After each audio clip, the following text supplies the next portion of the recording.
McKenzie international दुनिया जी तक़रीबन 100 साल पुरानी कंसल्टिंग फर्म। इहा कंसल्टिंग फर्म पूरी दुनिया में ॼाती सुञाती वेंदी आहे पंहिंजी कॉर्पोरेट सर्विसेज जे लाइ, कंसल्टेंसी जे लाइ, team trainings, corporate learning, leadership, communication, इन्हनि सभिनी लाइ। ऐं इहो सभु कुझु सेखारे रही आहे फ्री में। तव्हांखे हिकिड़े 10 हफ़्तनि जे कोर्स में इहो सभु कुझु फ्री में सेखारींदा ऐं आख़िर में तव्हांखे सर्टिफिकेट बि ॾींदा। इहो सर्टिफिकेट तव्हां पंहिंजी CV में जोड़े सघो था, पंहिंजे लिंक्डइन प्रोफाइल ते या पंहिंजे ॿिए कंहिं प्रोफेशनल नेटवर्क ते रखी सघो था।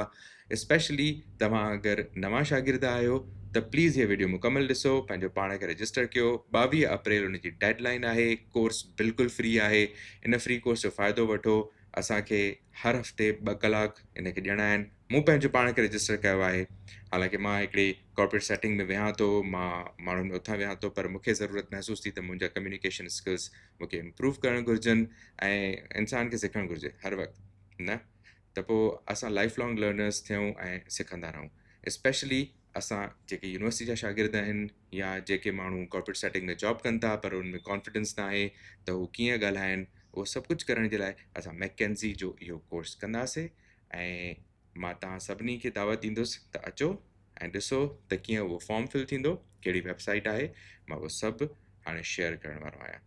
प्लीज़ इन कोर्स रजिस्टर कयो ऐं मूंखे मुंहिंजे यूट्यूब ते ऐं मुंहिंजे फेसबुक ते ॿुधायो त तव्हां रजिस्टर कयो। ऐं जॾहिं तव्हां शुरू थी वञे, अगरि तव्हांखे कंफर्मेशन अची वञे, छो त जॾहिं तव्हां फॉर्म फिल कंदो त 15-20 ॾींहंनि खां पोइ कंफर्मेशन ईंदी। 15-20 ॾींहंनि खां पोइ अगरि तव्हांजे कोर्स जी कंफर्मेशन अची वञे त प्लीज़ उहा शेयर कजो।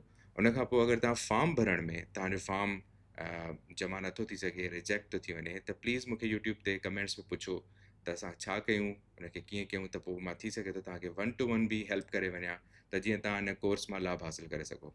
मूंखे तमामु घणी ख़ुशी थींदी जो अगरि तव्हां इहो कोर्स कंदो। अचो त पोइ ॾिसूं इन कोर्स में असां कीअं पाण खे रजिस्टर करे था सघूं। Let's go. मां गूगल ते वञा थो ऐं आउं हिते लिखंदुसि McKinsey and Company forward program जे नाले सां हिते गूगल सर्च में अची वेंदो। अगरि नथो अचे त तव्हां पूरो लिखी वठिजो, McKinsey take a step forward.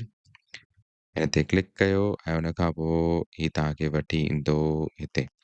So what ever हिन जूं कुकीज़ वग़ैरह एक्सेप्ट कयो एंड तव्हां ॾिसणु चाहियो था त हिन वीडियो में तव्हांखे छा छा ॾेखारे, यू कैन सी दैट।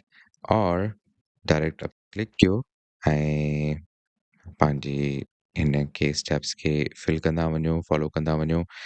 ऐं तव्हां जेको आहे सो मेक श्योर कि कंट्री जेका आहे उहा पंहिंजी प्रॉपरली पाकिस्तानी चूज़ कयो। तव्हां भले ॿिए कंहिं मुल्क में हुजो पर चूज़ तव्हां पाकिस्तान कजो, छो त ॿियनि मुल्कनि में थी सघे थो त एतिरा मतिलबु शायदि प्रेफरेंसिस न मिलनि। पाकिस्तान में घटि माण्हू हूंदा जेके मैकेंजी खे हिन वक़्तु उहे अप्लाई कंदा हूंदा। त नेक्स्ट ते क्लिक कंदव त तव्हांखे हिते मिली वेंदो ही सभु कुझु। 22 अप्रैल जेका आहे उहा क्लोज़िंग डेट आहे। सो उन खां पहिरियां तव्हांखे करिणो आहे। If it fits the program, तव्हांजी जेका क्वालिफिकेशन आहे, मां पंहिंजो मास्टर्स चूज़ कयां थो। उन खां पोइ अच्छा मां फुल टाइम न लिखंदुमि न, I am currently between jobs वग़ैरह अहिड़ो कहिड़ो लिखी करे त जीअं मूंखे जेको आहे सो मुंहिंजो फॉर्म रिजेक्ट न थिए। ऐं मां अगरि लिखंदुमि त करंटली एम्प्लॉयड सेल्फ एम्प्लॉयड, त पोइ जेको आहे सो थी सघे थो मुंहिंजो रिजेक्ट थी वञे। मां हिन खे सिलेक्ट कयां थो। उन खां पोइ मां इहो बि न लिखंदुसि त मुंहिंजो मोर देन 5 years एक्सपीरियंस आहे वग़ैरह वग़ैरह। बिटवीन 3 to 5 years विच वारी राह वठी हलो। तव्हांखे अंग्रेज़ी ईंदी आहे, तव्हां हा ते क्लिक कयो, नेक्स्ट कयो। उन खां पोइ as U move on, how did U here about us, त तव्हां सोशल मीडिया करे वठो। तव्हां ही शायदि मुंहिंजी वीडियो फेसबुक या यूट्यूब ते ॾिसंदा हूंदा। उन खां पोइ तव्हां लिखो त did a specific organisation recommend this to you, no. ऐं please be assured having referral code वग़ैरह कोन्हे असां वटि, सो असां सिधा सिधा हलंदासीं, रेफरल कोड जी ज़रूरत कोन्हे असांखे। ईमेल हिन में तव्हां पंहिंजो परमानेंट लिखो। मां पंहिंजो ईमेल जेको आहे सो मुंहिंजा इलाही ईमेल्स आहिनि, सो मां हिकिड़ो रैंडम ईमेल पंहिंजो हिन में विझी थो छॾियां, जेको मां चाहींदुसि त मुंहिंजो इन ते सभु कुझु अचे। Repeat the email. उन खां पोइ we will see what happens next।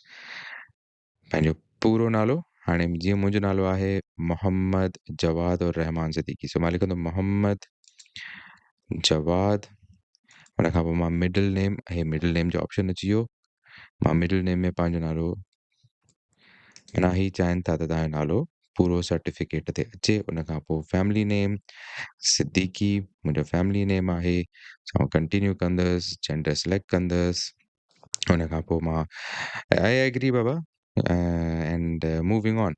सो ही तव्हां ॾिसी सघो था तव्हां कंफर्म कंदव, उन खां पोइ नेक्स्ट कंदव। इहो सभु करण खां पोइ तव्हांखे ईंदो ईमेल। उहो ईमेल बि मां तव्हांखे थोरी झटि में ॾेखारियां थो। सघो था त ही मुंहिंजो ईमेल जो रिस्पॉन्स आयो आहे। This is an automated message. Thank you for your interest in mckinsey.org forward program. This is to confirm that your application has been received.